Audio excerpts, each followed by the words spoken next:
Sir ఇప్పుడు ఏంటంటే దీనికి ఒక మినిమం ఏజ్ ఉంది అండ్ మ్యాక్సిమం ఏజ్ ఒకటి ఉంది కదా, and that particular age group like 18 to 32, right? So ఆ ఏజ్ గ్రూప్లో దట్స్ అ వెరీ చాలా క్రూషియల్ ఏజ్. అంటే మన పర్సనల్ లైఫ్లో, ప్రొఫెషనల్ లైఫ్లో కూడా చాలా జరుగుతూ ఉంటాయి. అండ్ అంటే అంటే ఎస్పెషల్లీ ఒక మనిషి ఏదో ఒక సెటిల్ అవ్వాలి, అంటే ఒక కెరియర్ అన్నా డిసైడ్ అయిపోయి ఉండాలి సంథింగ్. బట్ ఇక్కడ నేను కొంచెం నోటీస్ చేసింది ఏంటంటే, కొంతమంది ఆల్రెడీ ప్రాపర్ కెరియర్లో ఉన్న వాళ్ళు కూడా వాళ్ళు బ్రేక్ తీసుకొని వచ్చి మరీ యూపీఎస్సీకి అపియర్ అవ్వడం. దట్ ఈస్ నాకు చాలా ఇప్పుడు ఈవెన్ వెన్ ఐఎమ్ సేయింగ్ నాకు చాలా వింతగా అనిపిస్తుంది. అంటే ఇప్పుడు ఒక డాక్టర్స్, లాయర్స్ ఆర్ మంచి ఐఐటి ఐఎమ్స్లో చేసిన వాళ్ళు ప్రాపర్ ప్రొఫెషన్, అంటే ఇప్పుడు జనరల్గా అది చాలా పెద్ద డ్రీమ్ కదా, అంటే ఆ పర్టికులర్ ప్రొఫెషన్స్ నేను చెప్పినవి అది చేయడానికే చాలా కష్టపడి అక్కడికి వరకు వస్తుంటారు. కానీ వాళ్ళు అది కూడా బ్రేక్ తీసుకొని యూపీఎస్సీకి రావడం అనేది హౌ సార్, హౌ? అంటే ఇది యాక్చువల్గా అంత అట్రాక్టివ్ కెరీర్ అండి, అంత passionate career, and more over అంత పేట్రియోటిక్ కెరీర్ కూడా. 4 రకాలైన స్టూడెంట్స్ ఉంటారండి. Those who are sitting in the examination hall 4 ఉంటారు. 4 రకాలు. ఒకటి, మొన్ననే ఫ్రెష్గా గ్రాడ్యుయేషన్ చేసిన వాళ్ళు, whether is a degree or whether is a BTech or whatever it maybe, ఒక ఫ్రెష్ గ్రాడ్యుయేట్ ఉంటాడండి. 2 ఏమో అప్పటికే ఇదే ఎగ్జామినేషన్లో 3 to 4 times 2 to 3 times ఇంకా ఎక్కువ తక్కువ రాసి నలిగి ఎగ్జామ్ ఫెయిల్యూర్ అయ్యి ఉత్థాన పతనాలు చూసి ఎబ్స్ అండ్ లోస్ చూసి కింద పడి మీద పడి ఒక మెచ్యూరిటీకి వెళుతున్న ఒక స్టూడెంట్ ఉంటాడండి. 3వది ఇందాక మీరు చెప్పినట్టుగా కొంత కెరీర్ బీటెక్ అయిపోయిన తర్వాత, డిగ్రీ అయిపోయిన తర్వాత వేరే కెరీర్లోకి వెళ్ళి 2-3 ఏళ్ళ కెరీర్లో ఉండి, 4-5 ఏళ్ళ కెరీర్లో ఉండి, మీరు అన్నట్టుగా ఒక ఎంబీబీఎస్ చేసిన తర్వాత, లేదా ఎండీ చేసిన తర్వాత, ఎంఎస్ చేసిన తర్వాత అటైనా కావచ్చు, సాఫ్ట్వేర్లో అయినా కావచ్చు, లేదా ఇది లెక్చరరు, టీచరు, హూఎవర్ మేబీ కావచ్చు. అంటే ఏదైనా ఒక కెరీర్లో, ఒక ప్రొఫెషన్లో 4 to 5 years considerable time frame ఉండి, అందులోంచి బయటకు వచ్చి మళ్ళీ సివిల్ సర్వీసెస్కి ప్రిపేర్ అయ్యి ఎగ్జామ్ హాల్లో కూర్చున్న స్టూడెంట్. 4వది ఎవరు చెప్పండి, మీరు ఆశ్చర్యపోతారండి. ఇంతవరకు మనం మాట్లాడింది ప్రొఫెషనల్ కెరీర్లోనే, కానీ 4వది పర్సనల్ లైఫ్లో, అంటే పెళ్ళయి పిల్లలు కూడా ఉండి జాబ్ కూడా చేస్తూ, అందులో మళ్ళీ ఆడవాళ్ళై ఉండి, మదర్ అన్నమాట, మదర్ అయ్యి ఉండి, డాటర్ ఇన్ లా అయ్యి ఉండి, వైఫ్ అయ్యి ఉండి, ఎంప్లాయీ అయ్యి ఉండి, ఆర్ ఎంటర్‌ప్రెన్యూర్ అయ్యి ఉండి, ఆర్ బిజినెస్ మ్యాన్ అయ్యి ఉండి, ఉమెన్ అయ్యి ఉండి. సో ఆల్ దీస్ థింగ్స్ తోటి కూడిన ఆర్ మెన్ ఆర్ ఉమెన్, అంటే ఫ్యామిలీ స్ట్రక్చర్లో కూడా ప్రోగ్రెస్ అయ్యి అక్కడి నుంచి మళ్ళీ అగైన్ ఇందులోకి సివిల్ సర్వీస్ రావాలనుకుంటున్న స్టూడెంట్స్ ఉంటారండి. ఇన్ని రకాలైన స్టూడెంట్స్ ఎందుకు ఎగ్జామ్ హాల్లో కూర్చుంటున్నారు అంటే, ఈ ఎగ్జామ్ అలాంటిది, ఈ కెరీర్ అలాంటిది, దీనికి ఉండే శాంక్టిటీ అలాంటిది, దీనికి ఉండే హైనెస్ అలాంటిది, దీనికి ఉండే ఏమంటే ఒక సమాజ సేవకు ఉపయోగపడే, అంటే పబ్లిక్ సర్వీస్ డెలివరీకి ఉపయోగపడే అత్యద్భుతమైన మీడియం ఇది.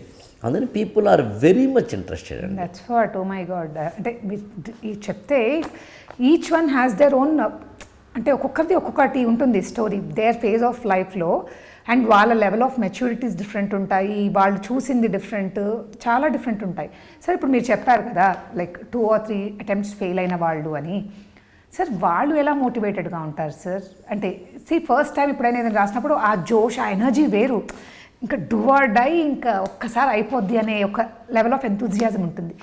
సెకండ్ టైం జనరల్గా ఏమనుకుంటాము, ప్రిపరేషన్ ఎంతో అంత అయ్యింది కాబట్టి కొంచెం ఏదో సరి చేసుకుంటే అయిపోద్ది అనుకుంటాము, కానీ డెఫినెట్గా భయం అనేది కొంచెం కొంచెం స్టార్ట్ అవుతుంది. అదే థర్డ్ టైంకి అలా ఆ భయం పెరుగుతూ ఉంటుంది. ఎంత నువ్వు నాలెడ్జ్ పెరుగుతూ ఉండున్నా భయం కూడా, అంటే ఒక్కొక్క అటెంప్ట్ అయిపోయిందని కావచ్చు, ఆర్ అంటే ఇది ఇంకా నాకు కాదా, is this not for me అనే ఒక భయం, ఆ భయాలు పెరిగిపోతూ ఉంటాయి. సో అలాంటి వాళ్ళు ఎలా మోటివేటెడ్గా ఉంటూ మంచి క్వశ్చన్ అండి.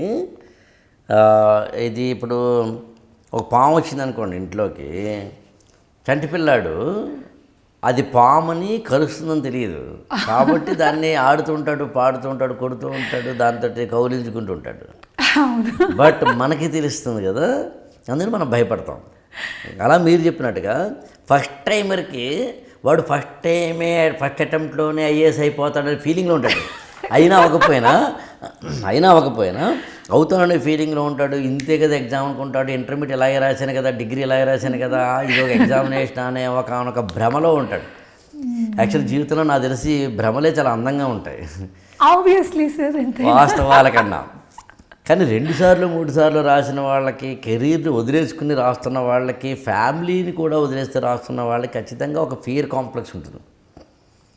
కానీ ఏదో for every cloud is having silver line లాగా మళ్ళీ అందులోనే మళ్ళీ ఒక మెచ్యూరిటీ ఉంటుంది. మెచ్యూరిటీ ఉన్నప్పుడు నాకు అడ్వాంటేజ్ ఏంటంటే మెచ్యూరిటీ. వాళ్ళందరినీ ఎప్పుడు కూడా స్టూడెంట్స్ ఏం చెప్తానంటే ఫస్ట్ గెట్ మెచ్యూరిటీ అని. అలా మెచ్యూరిటీ అంటే ఏంటి? ఒక విషయాన్ని సంపూర్ణంగా అర్థం చేసుకోగలిగిన కెపాసిటీ. అది హిస్టరీ చదువుతున్నా, జాగ్రఫీ చదువుతున్నా, ఎకానమీ చదువుతున్నా, ఇంటర్నేషనల్ రిలేషన్స్ చదువుతున్నా, ఇండియాకి అమెరికాకి ఉన్న రిలేషన్స్ చదువుతున్నా, ఎథిక్స్లో ఏదైనా ఒక స్వామి వివేకానంద సంబంధించిందో మరొకరితో చదువుతున్నా, ఎండ్ పాయింట్ నువ్వు ఏమవుతున్నావు అంటే నీ మెచ్యూరిటీ వల్ల అవగాహన శక్తిని పెంచుకుంటావు. అవునవును, అర్థం చేసుకునే విధానం పెరుగుతుంది. ఇప్పుడు నా ముందు కూర్చున్న మీరు కనుక ఒక అన్మ్యారీడ్ గర్ల్ అయ్యి మొన్ననే బీటెక్ చేసినప్పుడు మీరు నా మాటలను అర్థం చేసుకునే విధానం వేరే ఉంటుంది. అవును.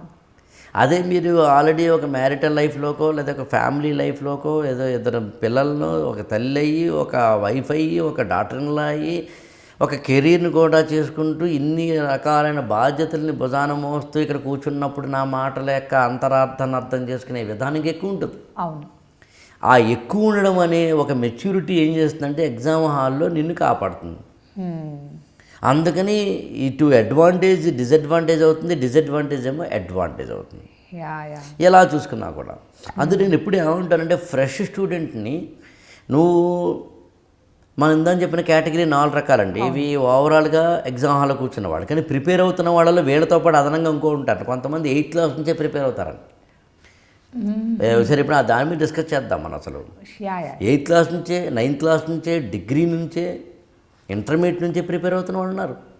అలా నువ్వు అప్పటి నుంచే ప్రిపేర్ అవుతూ ఉంటే కనుక నీ ప్రిపరేషన్ నుంచి మెచ్యూరిటీ వస్తుంది. కాబట్టి మొన్నే ఫ్రెష్ గ్రాడ్యుయేట్ అయినా ఏజ్ పరంగా నీకు తక్కువ ఉన్న మెచ్యూరిటీ పరంగా ఎక్కువ ఉండవచ్చు. అవునవును.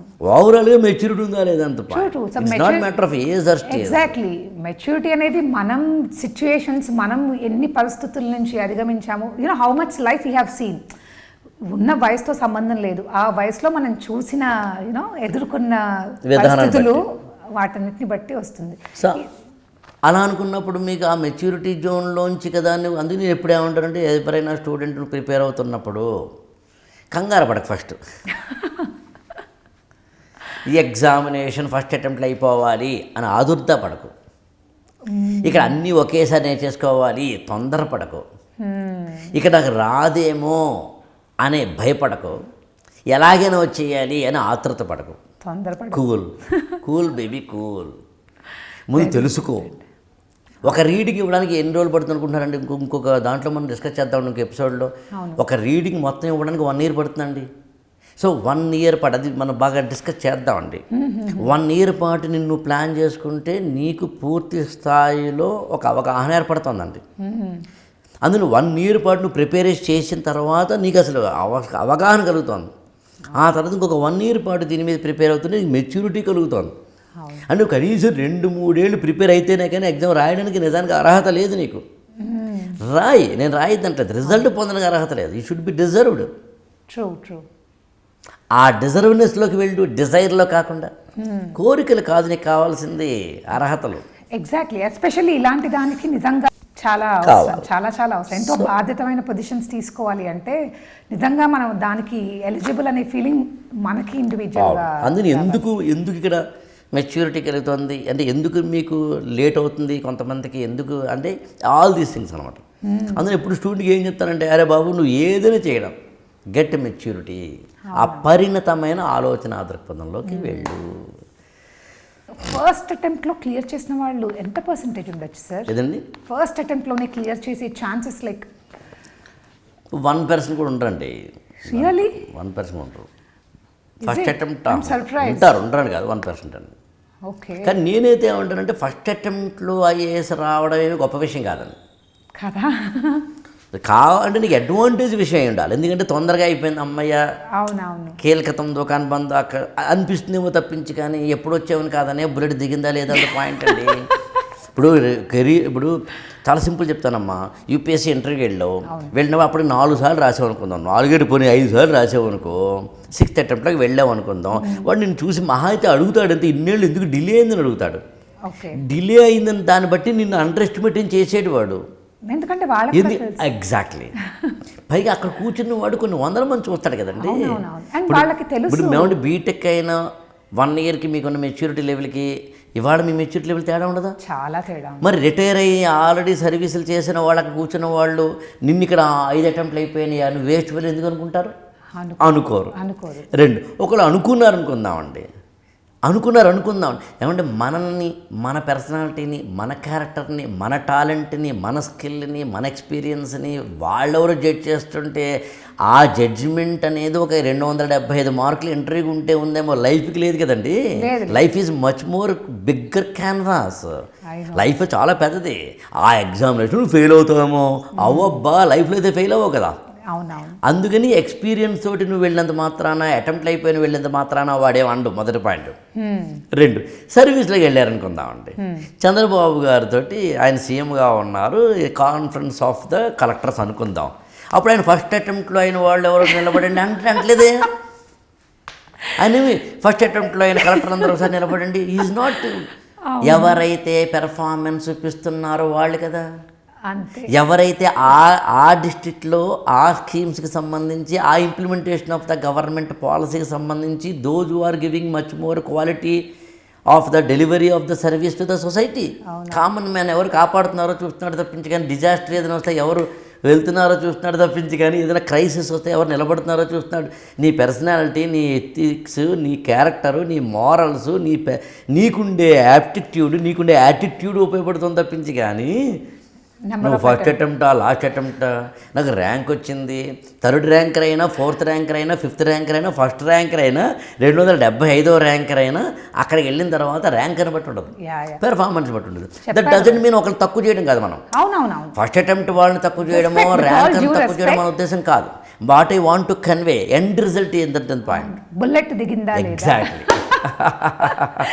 బుల్లెట్ దిగడం ఇంపార్టెంట్. అది life long, life long till the last breath అండి. చచ్చిపోయేంత వరకు కూడా నీ బుల్లెట్లు దింపావా లేదా అంత పాయింట్. ఒక్కసారి దెక్కపోవచ్చు, దిగినంత మాత్రాన సచిన్ టెండూల్కర్ డెక్అవుట్ అయినంత మాత్రాన సచిన్ టెండూల్కర్ కాకుండా పోడు. వజ్రం జ్యువెలరీ షాప్లో కాకుండా, జెమ్ స్టోన్ షాప్లో కాకుండా, కారణాంతరాల వల్ల ఎక్కడ మూల పడున్నది మాత్రం వజ్రం విలువ వజ్రందే.